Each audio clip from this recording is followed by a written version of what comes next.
Today we're going to talk about diaphragmatic breathing. This is really important for our postpartum population to start learning how to activate their core muscles again after their pregnancy. So what I'm going to have Sarah do is put one hand on top of her belly and one hand on top of her chest. And she's going to breathe in through her nose. As she breathes in, the hand on her belly is going to rise. And she's going to breathe out through her mouth, and that hand on her belly should fall.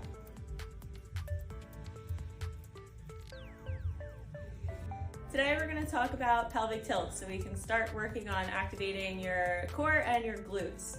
So Sarah is laying on her back and she's going to squeeze her belly muscle. She's pushing her belly button down towards the mat. Her back is going to flatten out on the table and her hips are going to scoop up off the table. And then she'll relax back down to neutral.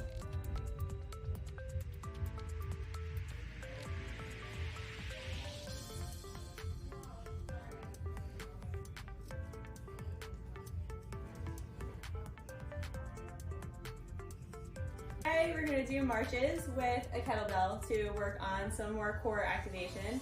So Sarah's starting laying on her back with her legs straight.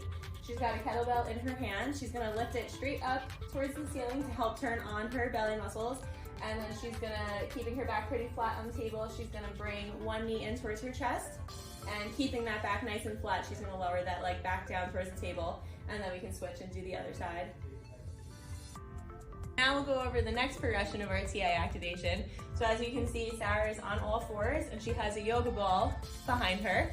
So what she's going to do now is, as she is squeezing those belly muscles in, she's going to shift her hips back and gently push into that yoga ball. And then come back to her all fours. Another variation for our TA activation, after you have successfully done it laying on your back, you can lay on your side. And we're going to just do the same thing here. So we're thinking about keeping our torso pretty neutral. And Sarah's going to bring her knee up towards her chest. And same thing, we're still pushing that hand down into her leg. And the leg isn't going anywhere. And she's still thinking about squeezing those same belly muscles.